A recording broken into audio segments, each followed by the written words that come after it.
Brought to you by Telehelping, a virtual assistant staffing company for professionals.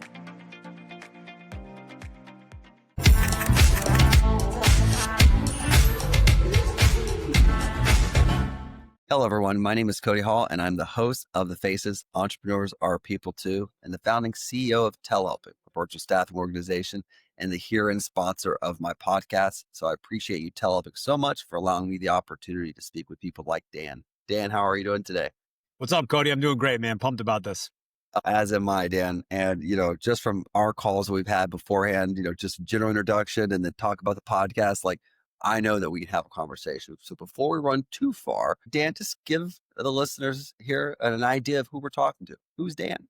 Yeah, sounds good. Thanks for having me on, Cody. Excited to be here and excited to chat with you a little bit today. So I'm Dan Pascone. I'm the founder and CEO of Tailored Wealth, and we do custom financial planning and comprehensive wealth management for business leaders, entrepreneurs, executives, et cetera. So we can get a little bit more into that. But as a background, I was a former corporate leader and executive. So I spent a couple decades mainly in sales and revenue leadership. So my last corporate position was a chief revenue officer role. And while I was at my last company, I started Tailored Wealth. I kind of progressively went from big company to smaller, mid-sized growth companies to I got the entrepreneurial bug. I need to itch it and scratch it. And so I did it as a side hustle for a few years and then went into it full time and been one of the great transitions and decisions I've ever made. And now I get an opportunity to work with a lot of great people that are either business executives and leaders like I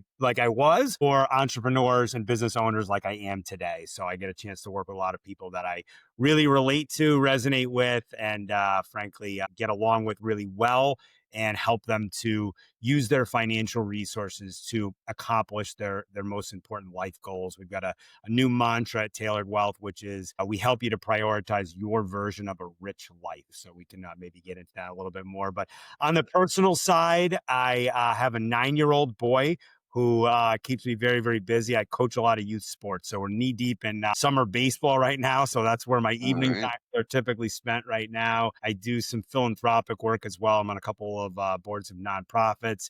Do a little bit of work with my alma mater. I'm a big sports nut. I like to play golf. I don't get a chance to do it as much these days with youth sports and business ownership. But yeah, that's a little bit about me. I'm getting remarried later this year. So excited about that. Just got engaged about a month ago. That's awesome. So yeah, there's a lot of crazy things happening in my world, but a lot of fun. And I enjoy building what we're building here at Tailored Wealth.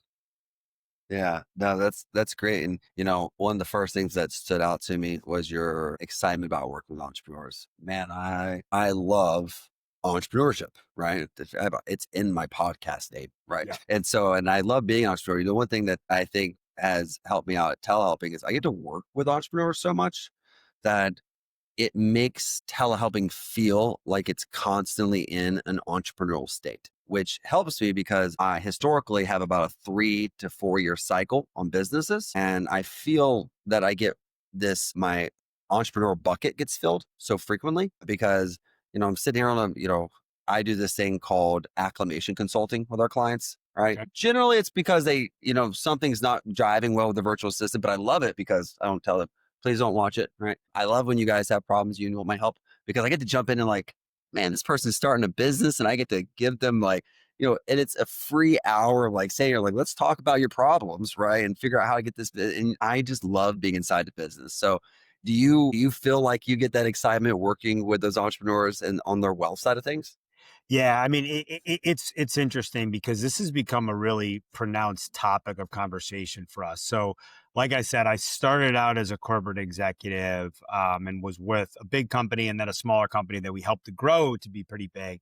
And now I work with either folks that are in similar positions to where I was or have then moved into entrepreneurship, or a ton of folks that are working on making that shift, which is really interesting and a concept that we talk a lot about. So, we do full comprehensive wealth planning, but a lot of what we're helping folks to accomplish is their big long-term life goals. And let's just say retirement is typically one that we're talking pretty regularly about.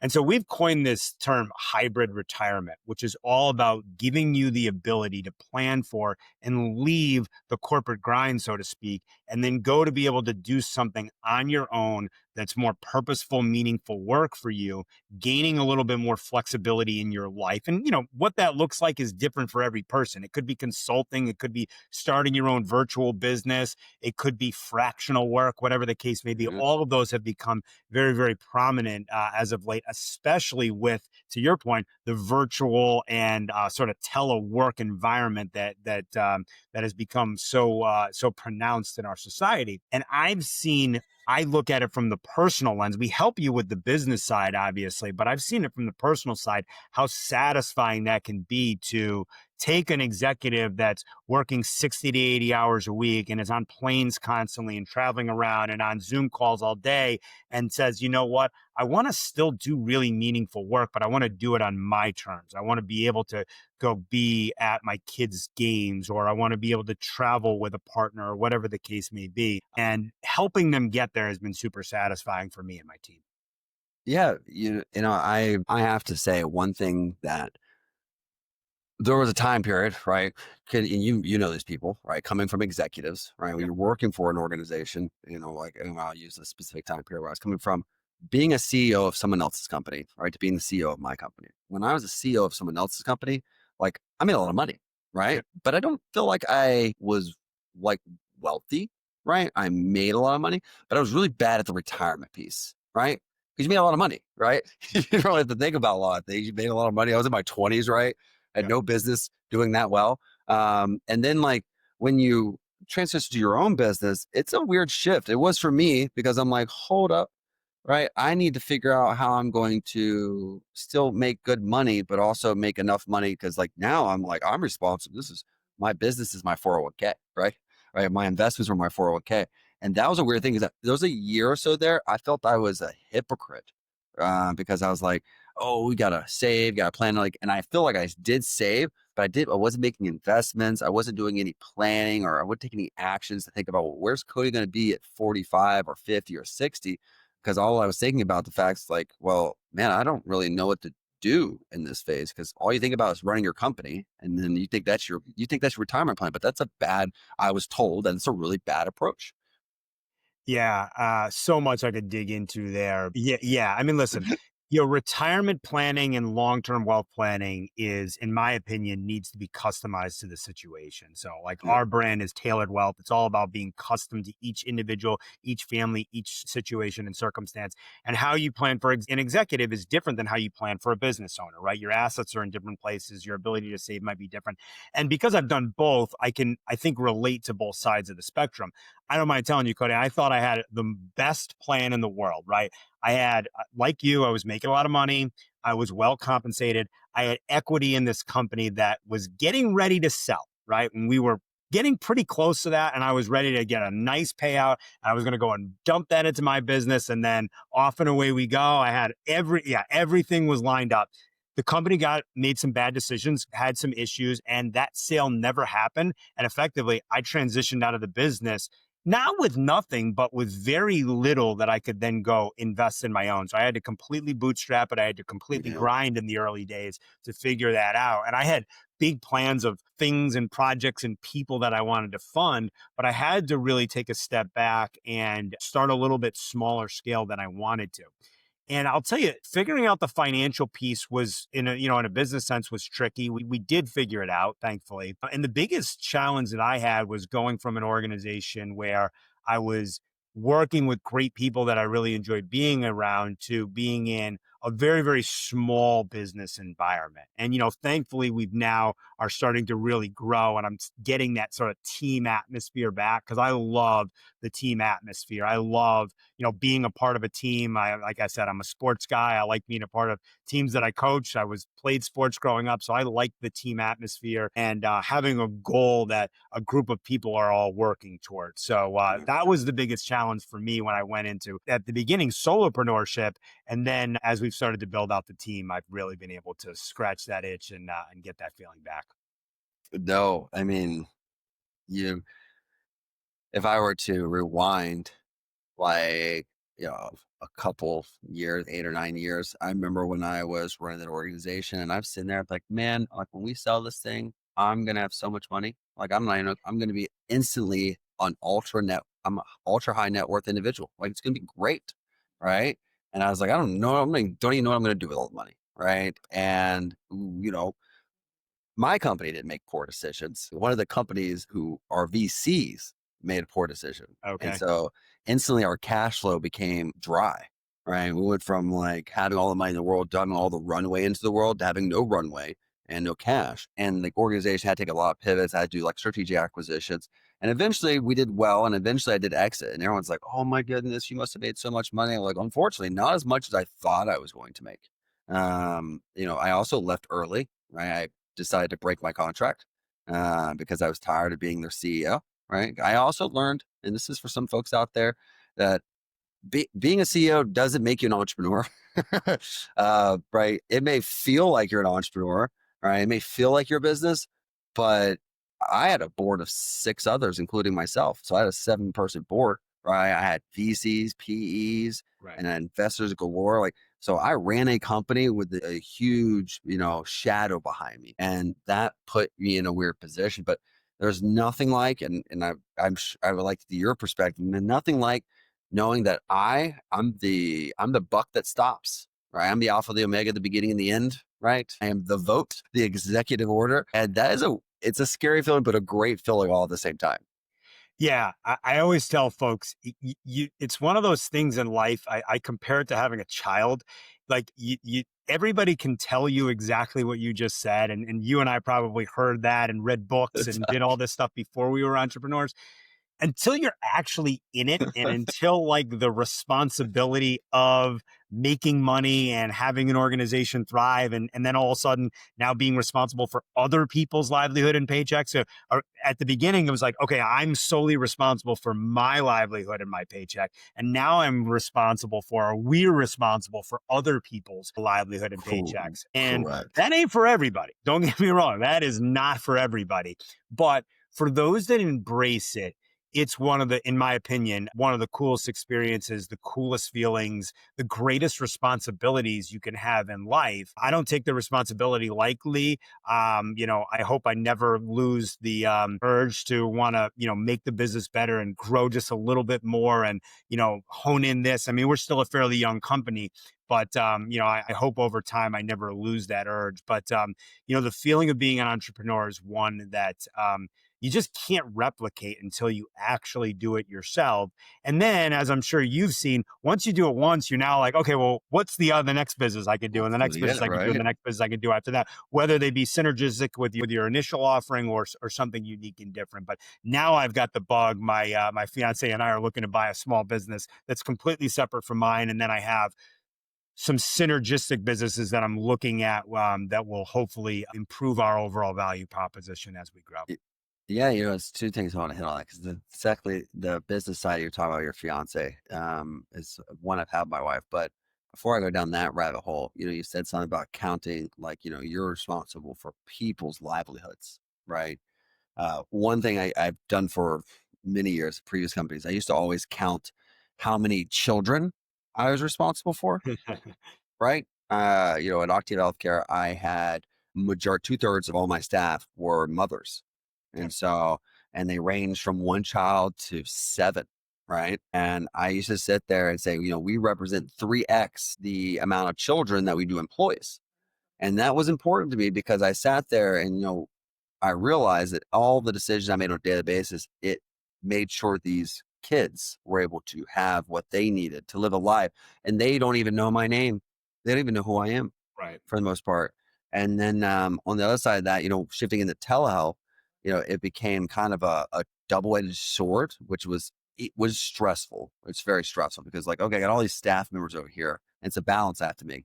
Like, I got all these family members who their entire livelihood, their day in, day out relies on the job that they do virtually for our partners. Likewise, my staff over here and what they do is supporting someone of similar circumstances as you, like a small growing business who's relying on that person to do a very key role, right? And so I got two people who are like, don't mess up. So, that's one thing. It's something this podcast literally grew from that understanding of the fact that we need to internally understand that, the Dans of the world, like when they bring you on board and they're paying their $1,500 per month, like, man, they need you to care for their clients like they were yours, because Dan's trying to also take care of his life, right? And he's making sure you have an existence, right? And you need to make sure he has an existence, right? That's healthy. And so that's something we preach at Telehelping. And I agree with you about once you get the entrepreneurial bug, right? I tell my wife, I forced her to start a restaurant a couple of years ago, which, for the first few years, she shunned me for, right? So the record, ma'am. But now it's this thing of beauty, and she's like, oh, we could do this, this, this, this, this. And I said, you need to create new businesses, Teresa. I'm like, you can simply just take some businesses off my hands. Right. And so I started carving out additional P&Ls for her. And so I actually, people were laughing. Like, my wife manages P&Ls for what I refer to as our home office, right? I was like, your P&L is this large. Like, you're managing the restaurants, that's in your P&L. You're managing elements of the short-term rental properties, those are in yours. I'm like, you manage your P&L, your asset and balance sheet. And that's how I look at her. I'm like, how's your P&L doing? Like, she has problems with her people. I'm like, great. What are we going to do about it? Right. And so and she feeds off of it. But I think that what I did to her is I ruined her, Dan, because like us, I don't think I could ever go back to working for someone else again. Couldn't either. No, I couldn't either. Yeah. I'm the last idiot I ever worked for. Yeah, no, I agree with that. And by the way, I've worked for some great people along the way, and I've worked for some people not as great leaders, right? And leadership is sort of in my DNA. I've always, since I was a young kid, I always liked to lead people. I always like to help people succeed. I always tell folks I was in sales leadership, and the things that drove me most were like competing. So like achieving goals. Like, I like the fact that sales had a scoreboard, so to speak, so that we were always driving towards something, and you get that in entrepreneurship as well. And then leading people and helping others to succeed. So those are things that have always been core to what I've enjoyed, and I've been able to apply them within my career. And I think that's kind of what you're saying there. But I like the home P&L. I'm gonna take that one. I'm gonna steal that one from you. Thanks, brother. You should, because I put it in perspective for her, right? Because I remember when we started a restaurant because she got one a job. I'm like, yeah, you know what? You working for someone else doesn't really work well for me, because, if I want to go to Spain for 3 weeks, are you not coming because your boss has approved your PTO? Not doing that. Right. No. All right. I want to own the business so that no one can say no to us. So that was, it was a 2-year investment to get things off the ground. But, now she sees things, right? It's great seeing a woman who I met in, the HR world, right? Sitting down and reviewing P&Ls and, running her own payrolls, and then having, disputes with the general manager over, boundaries as when they need to engage her and when they can manage it themselves. And all these things about going through and like, do I manage someone to success or do I replace them? Right. And so it's cool to see her manage and own that.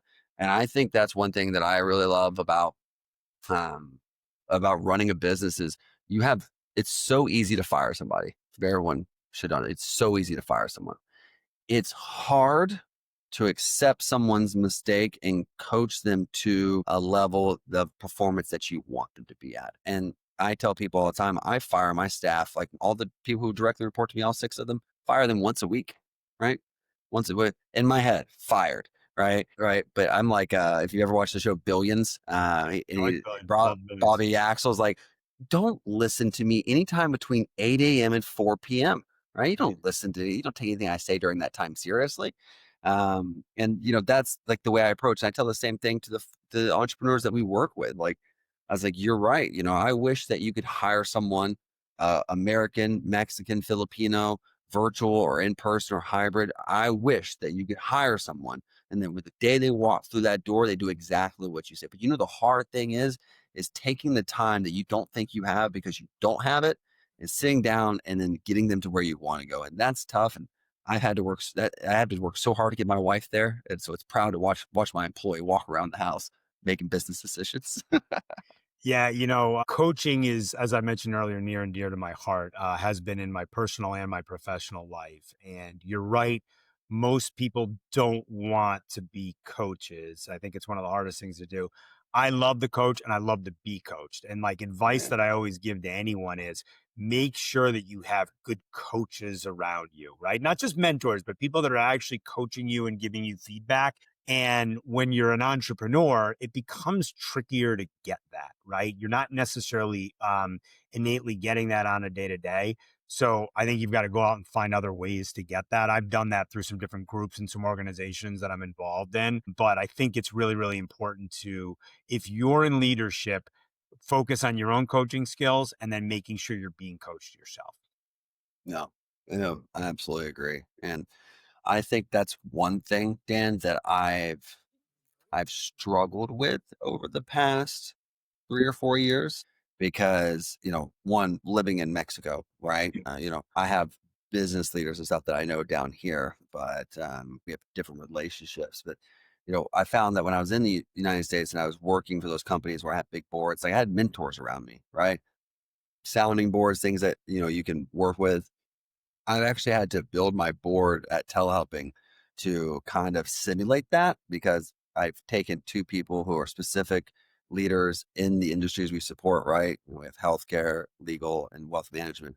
And I've picked people who know each other and none of them agree with each other either. So, which is great Love that. because I want no one because they're so fundamentally different, right? From who they are and what they believe. It is great though because we come to some refined outcomes. However, there's conversations along the way, Yeah. and I think I've built a board that sharpens itself, which is the only place I get that kind of feedback that I need from people because they just shoot it straight exactly how I need to hear it from their perspectives, and I don't get that a whole lot. So I had to literally build it. But if you don't seek it, it's not going to fall in your lap. You're not going to get a mentor or coach just by walking through everyday life.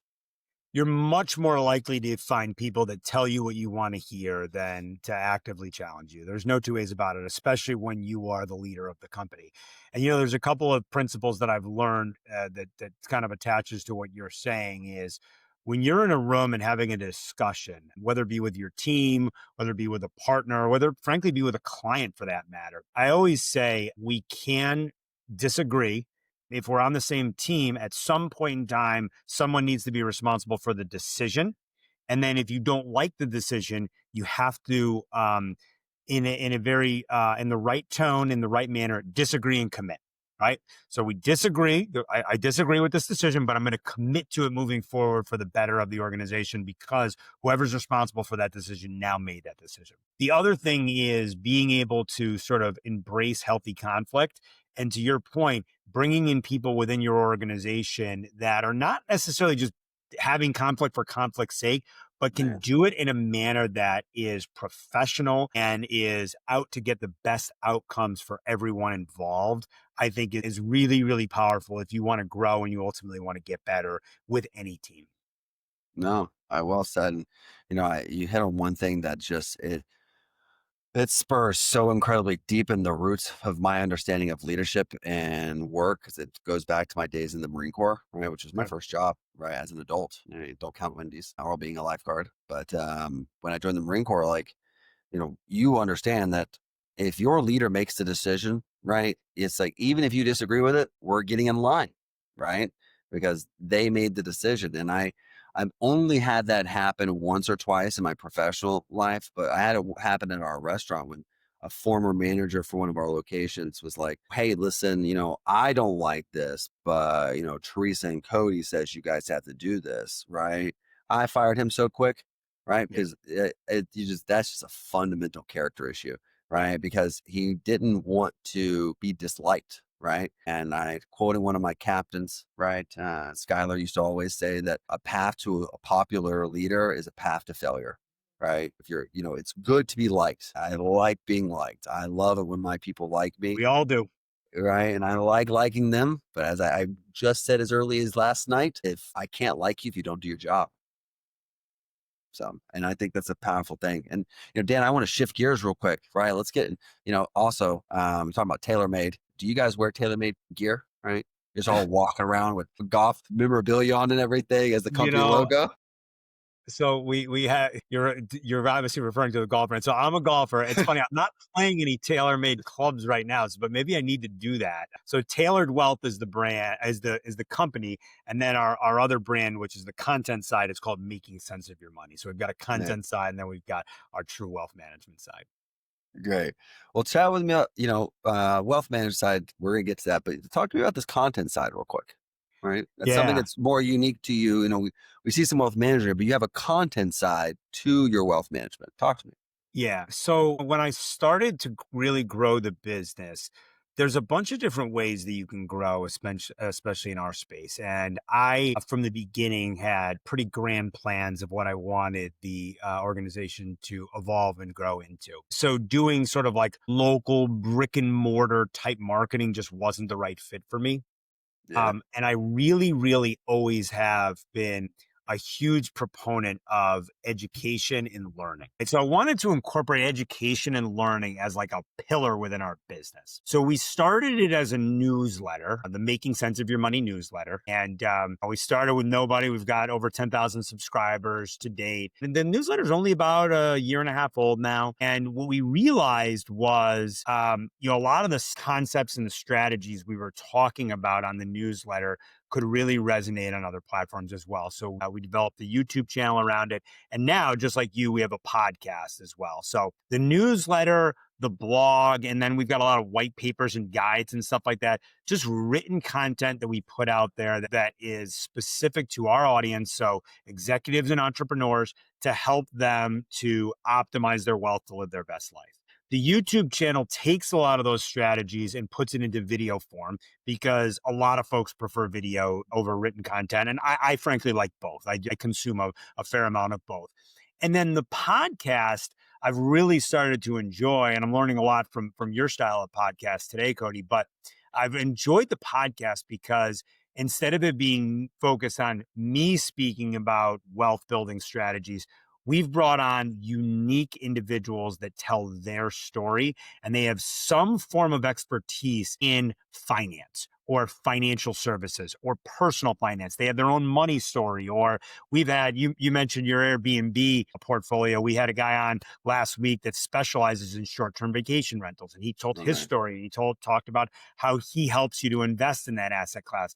I had a guy on last week that runs a SaaS platform that helps you to securitize and monetize collectible assets. So he's actually creating securities around stuff like baseball cards and dinosaur fossils and rare wine and spirits. And that was a really, really unique and cool conversation. So we're now taking sort of like our traditional strategies, stuff like tax planning, stuff like equity compensation, stuff like investment strategies. And then we're pairing it up with stuff that's a little bit more unique in the podcast. And hopefully we're providing a platform for folks to consume our content and learn different ways that they can grow their wealth based on their unique situation and based on what they like and what they like to consume and what they like to invest in. Yeah. I think that's what's really cool about investing that I don't think everyone understands entirely. It is a very unique, it's a tailored experience. Right. Right. And, I myself, everything from Airbnbs in Mexico City to trailer parks in Georgia. Right. Love it. Like Love it. and for many different reasons, right? Mexico City, the historic Mexico City apartment books 99% of the year, right? Because Mexico City is the number one most traveled. It's like, wow, that just makes sense, right? Of course, right? Trailer parks, they are just incredibly durable to a fluctuating economy, Yep. right? Economy goes up, right? People still need trailer parks. Economy goes down, people really need trailer parks, right? And so, when you look at how you invest, I myself am a very safe investor. Like I like real assets, right? The fact that I have Bitcoin in my portfolio in itself was a stretch for me, Yeah. right? But I bought it also 4 years ago. And it was like 15,000, right? A coin. So Turned out pretty good for you. turned out pretty good for me. Scary at the time, right? Because I was like, how's this going to work out, kind of thing. And I think that is a really cool experience. And I have an awesome team that, deals with me and my shenanigans because I come up with new things I want to do all the time. Right. And I have, people who I'm like, well, let's think about, let's run some numbers, right? Let's figure out some numbers, right? And then let's figure out what your desire, what are you trying to accomplish with this on this other side? And then there's someone else that says, can I afford to do it? Right. And so, but I think that's a great idea is how's your relationship with the folks that you're working with? Like, are you saying, hey, avatar person, this is what I think you should do? Or is it like, hey, talk to me about, your passions or, what do you currently like doing? How's those conversations go? Yeah, a lot more of the latter. Listen, we're fiduciaries. We're obligated to put our clients' best interests first. So we need to advise them on what we think is best for them. But the reality of it is there's no cookie cutter advice. There's no one size fits all. There's no one investment is best for everyone, right? The idea around a wealth management partnership, I believe the right way to have an effective wealth management partnership is to start with a custom financial plan. And that allows the experts like myself and my team. And by the way, the people on my team are way more experts than I am.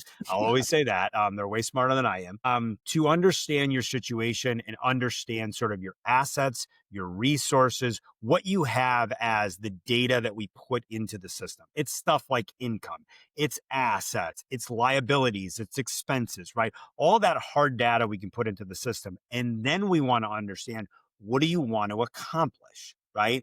And, you've got some people that are just prototypical.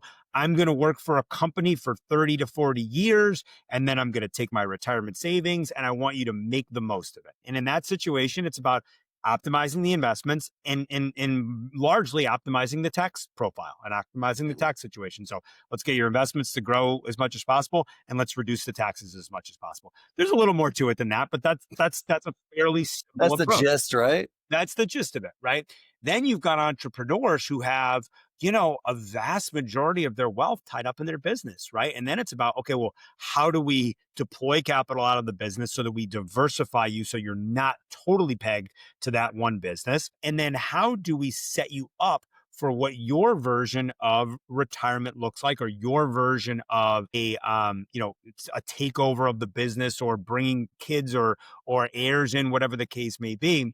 And then from an investment perspective, I've seen every investment under the sun, Cody. I mean, we've seen it all. I mean, we've got folks that come to us and say, I just want to invest in the S&P 500. I don't want to do anything else. And they're super risk averse. Okay. We've got folks like you that say, I want to have real estate assets and I want to invest in, we do a lot of investments in private markets and private companies. Yeah. I'm a big believer in that right now. And the reality is that the public markets had significantly shrunk over the last 15 years. There's less initial public offerings today than there were even 5 years ago, but the public markets have shrunk, the private markets have grown. And if you just look at, and I'm talking about diversified, I'm not even just talking about going and investing in like an early stage company, but if you just invested in a private equity fund versus investing in a ETF or a public mutual fund or an S&P 500 fund, you would have, over the last 15 to 20 years, gotten about 3 to 4% additional growth with less risk and volatility. Most people don't know that. Less risk and less volatility in the private markets. That's something that we're very passionate about right now, because we can, in most cases, as long as you're an accredited investor, which, the bar for that is not that high these days, you can get access to private markets. And most people don't know that they actually can. And you can do it in a diversified manner that's not ultra risky, right? So again, not right for everybody, but that's something that we're talking to more and more about, more to our clients and new prospective clients about today than we ever have been, because it's more available. No, I love that. And I feel like I've taken quite a shift over the past decade. Little by little, started, everyone plays a little bit of the market, right? And, I used to do this thing where I used to just buy SPY all the time, Yeah. right? And just for fun. And, great experience doing that. But, now, which was a very controversial conversation with my asset managers, was managing a chunk of cash day trading. And so Yeah. I even day trade, right? I got 4 monitors in this direction. One All of right. them has Think or Swim up from Swap, right? And so constantly managing it all the time. And it was a scary thought process, right? Because every mistake resulted in a dollar loss or a dollar gained. And I just think that, you have to, as you said, you have to diversify, right? If I had all my money in the market, I'd be scared. Well, I should be scared. But if I had all my money in real estate, right? My assumption is there's a real estate bubble, right? And so, like, concerning. So that's great. And I appreciate the fact that there's so much diligence put into the determination of what's right for somebody. Because you're right, someone just wants S&P 500 and they want to retire when they hit their 30-year mark and cash out their 401k with the minimal taxes. And there's other people who are like, let it ride on the black of the roulette table and let's see what happens. Yeah, and it's always our job to evaluate your risk tolerance and evaluate your goals, right? So we're never going to have you unless it's the company you work for, which a lot of times we're looking to diversify out of, or the company you own, whether you work for a company and you have stock, or you own the company and you have the ultimate stock. We're always going to look to have you be well diversified. But I think you hit on something else that I would recommend for anyone that is considering or working with a wealth manager. The other thing we find is how involved our clients want to be in their own investments varies drastically. I've got some clients that come to us and say, I don't ever want to think about my investments. I just want someone that I know and that I trust to take care of this for me. I want to meet with you a few times a year. I want to know that you've got it all taken care of. Great. We've got others that want to be actively involved. They want to do what you're doing. They enjoy the day trading. They enjoy pulling the trigger. Again, we're going to help to be a partner and a sounding board to bounce that off of and make sure that you're doing it in a manner that is not going to put your total financial plan at risk, and that your decisions are in line with what your goals are. We do that, and our software really helps you to do that. But how much involvement you want to have, you need to be upfront with your wealth manager about that so that you can ultimately have a synergistic relationship. Well, I love it. And I called my wife. I asked her, like, what do you think I'd ever do if I won the lottery? And she's like, the first thing you would do is you'd probably turn around and invest half of it. And she's not wrong. I'm very aggressive, very active. That's wonderful. And Dan, I want to take a moment too, as we're getting ready to downshift here into our close. Talk to us really quick about your podcast. Tell us what it is, tell us how to find it, and, let everyone know, by the way, I'm going to be on a recording with Dan as early as tomorrow. So in this podcast link, you will have a link to his podcast. So that way you can come, watch me on another platform and check out what Dan's talking about. But Dan, before we get down to the close, talk to us about your podcast real quick. Yeah, appreciate that. And I'm looking forward to having you on as well. We'll shift gears a little bit and focus it a little bit more on you, which will be fun. The podcast is called Making Sense of Your Money. Okay. You can find us on YouTube. So we've got a YouTube channel that now consists of long form content, videos that are somewhere between 8 to 15 minutes long. And those are really focused on financial strategies. I've got shorts on there, minute-ish long videos that are just quick hit strategies and tips. And then we've got the podcast that's also on YouTube. So you can find that all at, if you just search YouTube at Dan Pascone, DanPascone as in Nancy E. And then you'll see that the title of the channel is Making Sense of Your Money. And then we're also now on Spotify. So we're, I think, 25 episodes in overall. We're about 10 to 12 episodes in on Spotify. They're releasing as we speak. So we just recently got on Spotify, and those are rolling out and releasing as we speak. So you can find Making Sense of Your Money in either place. And then the newsletter is just makingsenseofyourmoney.com, and you can subscribe there, and all of it's free. And like I said, I think fairly well-versed and differentiated as far as the content is concerned, just depending on what your appetite is and how you like to consume it. Wonderful. Dan, excited to check it out. I'm excited to be on the podcast as well as subscribe and follow it. Sir, I want to thank you so much for your time today. It's been an absolute pleasure and a smooth running podcast. Nothing like butter. I hope you have a great rest of your day. And again, looking forward to seeing you tomorrow. Cheers, buddy. Thanks for having me on. All right. Ciao, Dan. This video was brought to you by our official sponsor, Telehelping. Need support for your business? Telehelping connects you with top-tier remote staff to help you streamline operations and fuel growth. Go to telehelping.com and get started today.